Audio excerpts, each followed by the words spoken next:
Hi guys. First of all, I want to tell you thank you. Thank you for all the messages and emails and texts and everything. We are home. We've been home 24 hours. And yes, I had my kitties with me. We had to evacuate. And I am the queen of saying, I will never evacuate. And I was wrong. Never say never. So, I had to get a new phone, first of all. So if the color or my mouth doesn't match up with the words, I hate this phone and I'm going to throw it out the window. I'm buying a new phone as soon as I have the extra money. I hate this phone. I digress. So let me see. I got my calendar here. Uh, okay, so the fire started on the 6th. It started down in the canyon. Um, and when it started, we just blew it off. Big mistake. Where it started down the canyon, it was in a bunch of rocks. I don't think anybody thought it was going to amount to anything. So we went about our day on the 6th. Didn't freak out, nothing like that.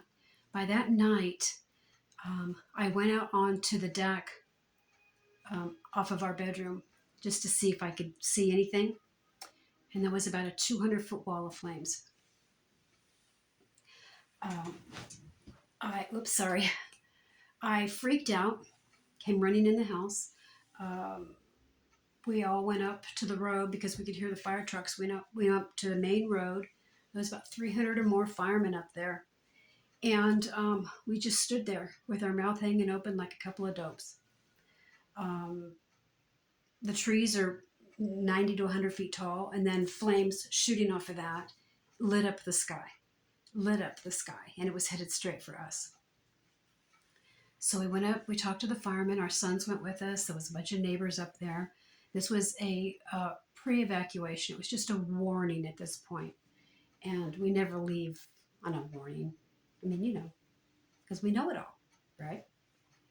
So we went up, we talked to the firemen, and that whole time we were up there, we could see the fire seemed to be getting smaller.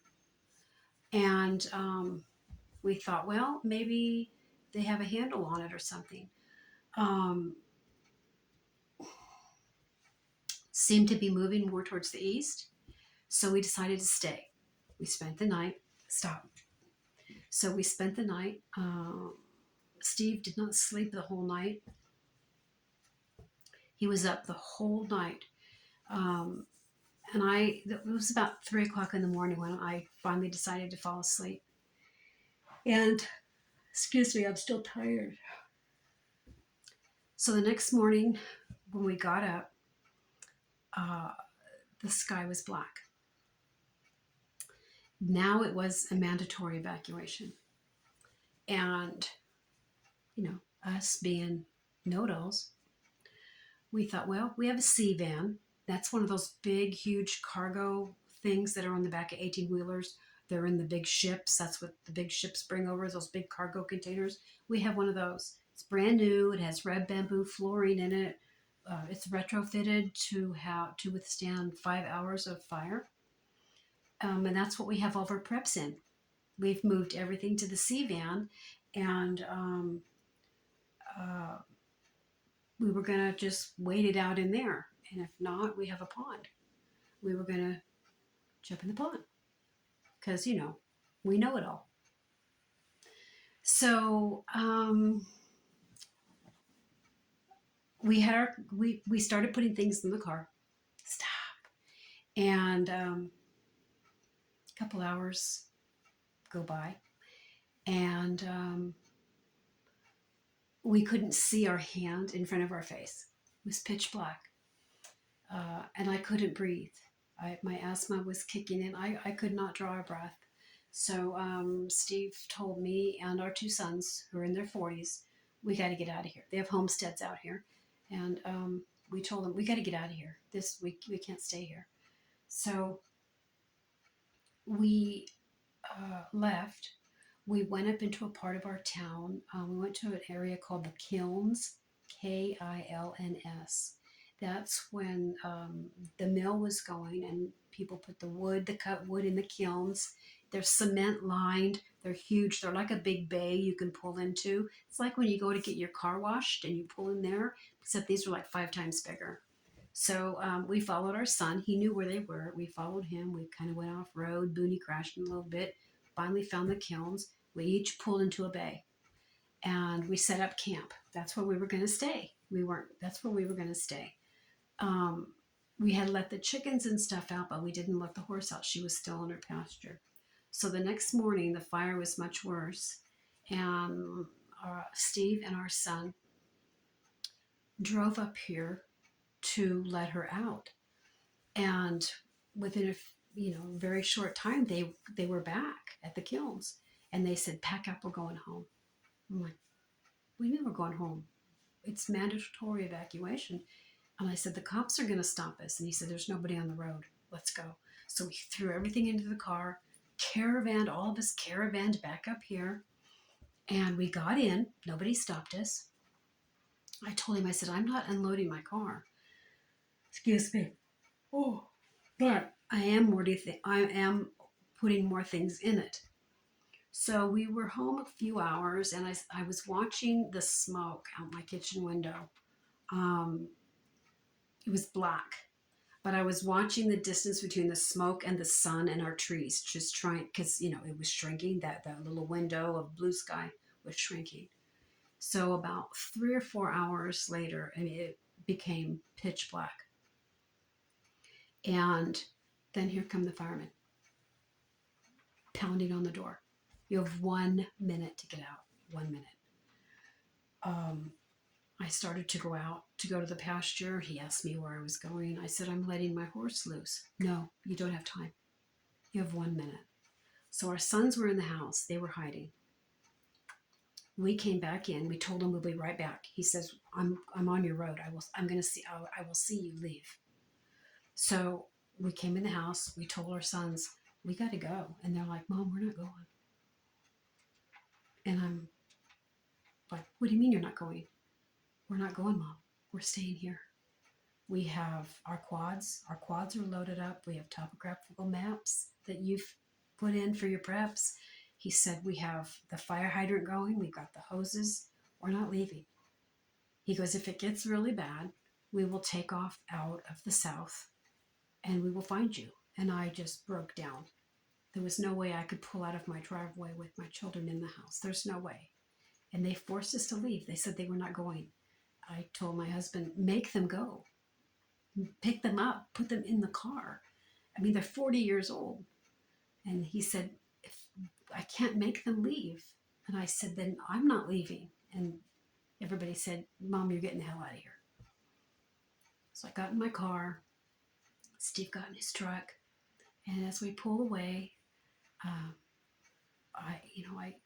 before we left, we hugged, we loved, we told them we cherish them. And what do you say to your children when you have 1 minute? Um, it ripped my heart out. Still makes me cry. Um, so we left with them in the house, and it was one of the most horrific things that we've had to go through, because we knew they were in the house and we didn't know if we were ever going to see them again. As we're driving down the road, I'm bawling like a baby, and I'm looking in the rearview mirror, and I can just see the fire. It's just encircling our house. This time we left our town. We went all the way to another town, and we got a hotel. Um, then our oldest son was feeling so helpless. He's a computer wizard. He was making these maps, layered maps with NASA and all this information, and he was sending them out like every 5 minutes. So our sons on the property would know how fast the fire was moving. At one point, it was going I don't know, it was like, I don't know, 10 acres, 20 acres every minute. It was just engulfing everything. So the power got cut and the phone got cut. And so we lost contact with them. And my oldest son still managed to have some type of contact with them through Messenger. He was sending them those maps. He was telling them, they could see exactly where everything was to kind of keep calm and to make a plan. And they stayed up here 13 days. They rationed gasoline for the generator. They only used one generator, and that's ours, and it's super quiet. You don't even know it's on, because if somebody was hearing a generator, the sheriff was going to make you leave. So they only used it for a little bit to keep the freezers frozen and the refrigerator on. That's it. They didn't turn any lights on, nothing. They were quiet. So then the fire just blew up. It just blew up. It went straight for town. How those firemen kept that fire from killing this town is beyond me. It is beyond me. So, not knowing, we've always prepped for like 30 years. We've prepped. And I've always said, I just wish I could see if our preps would work. Just one, I was just being stupid, just saying one little, just one little disaster. I just want to see one little disaster so I can see if we can make it on our preps, if I've done enough. Because you never know if you've done enough. So what happened was, I wasn't here to see what my preps did, but my preps fed like 11 families. People that didn't leave up here, they didn't evacuate. Everybody kind of knew who was up here still, and they were all by my house. They were all by our house. All you have to do is go through the trees a couple acres and you can get to somebody. And they didn't leave. And the sheriff knew people didn't leave up here, and it was driving him crazy because it was taking manpower. They have to protect those people that refuse to leave. But I'm one of those people where if you decide you're going to stay, I think you're on your own. Don't take away manpower, just deal with it yourself, and that's what my sons were doing. But people around them got word, that there was a little community of them. I think there was like 11 of them up here. And my preps fed those people, fed those families, fed those individuals.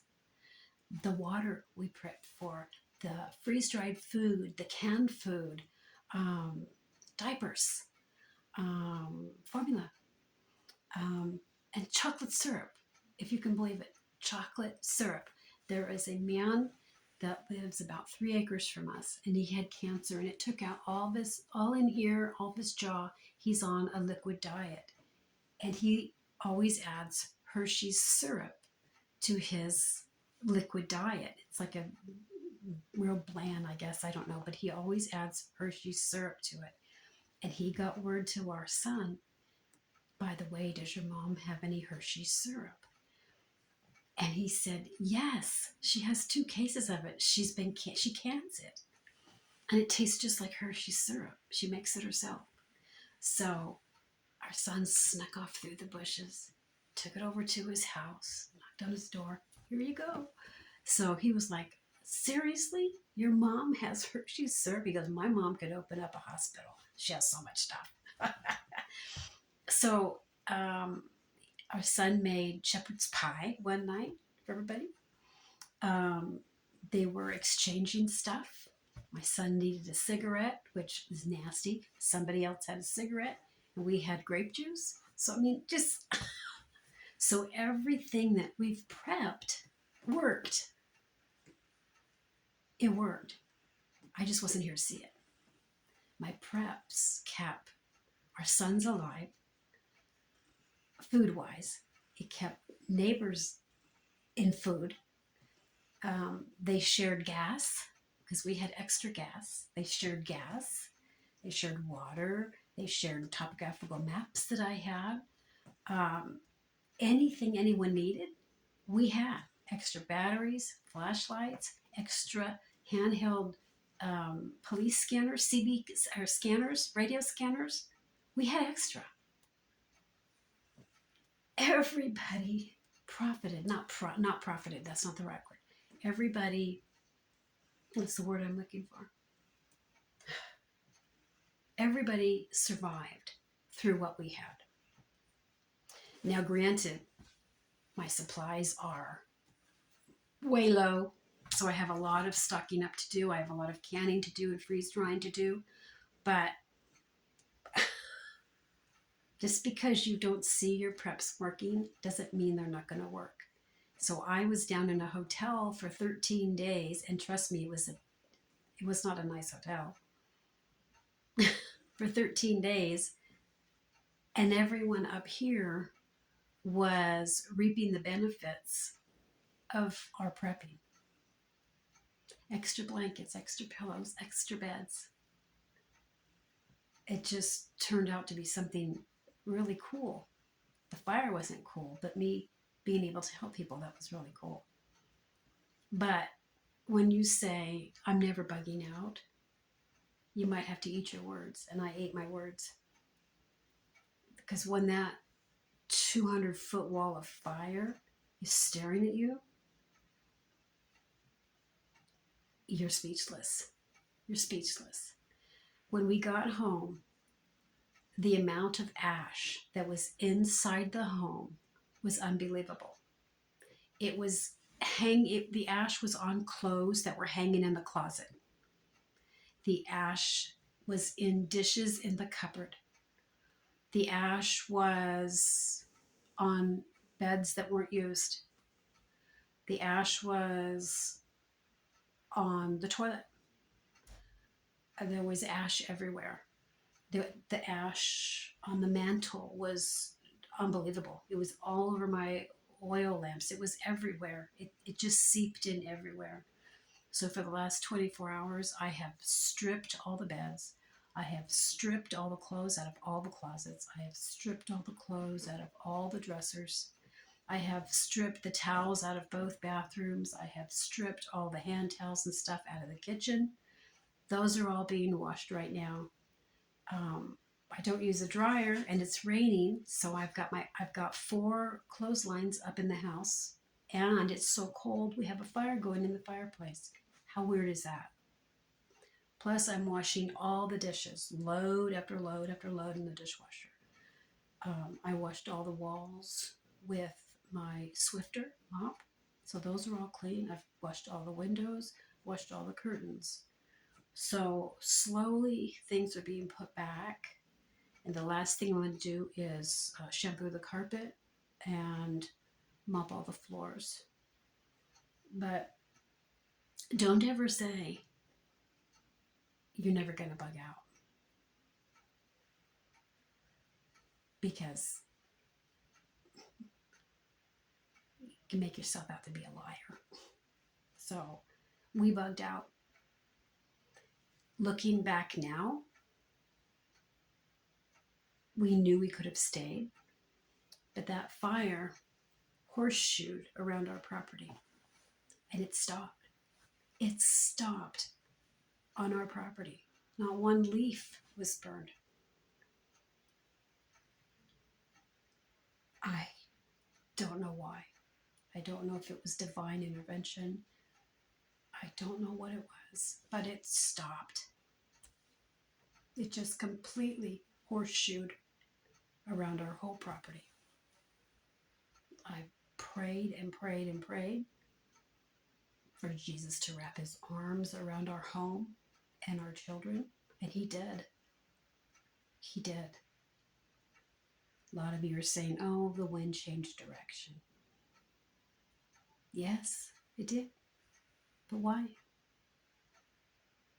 I think Jesus had a lot to do with it, and I'm very thankful. Very thankful I have my home. We know 11 people that do not have a home. They live right over across the road.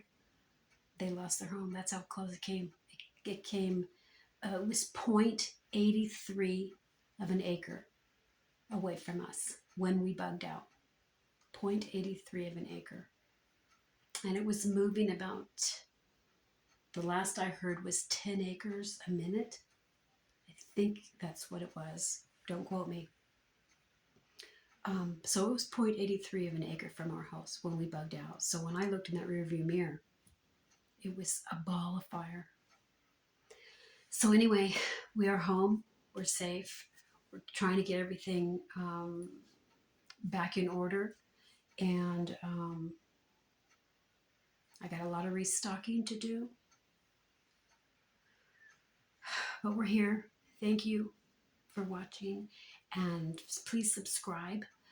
The extra money we get from YouTube helps us make ends meet living on Social Security. And it's about $200 because I don't have a lot of followers, but it's about 200. And that really helps. Really, really helps. So thank you. Peace out. Have a cool day. I haven't had a chance to even look at the news, what's going on in the crazy world. I've got my own crazy world going on here. So we'll be back up and running here. Give us a week or so to kind of get things together. And then we'll be back making our videos again. So peace out. Have a cool day. And we have our house. We have our house. And we have our sons.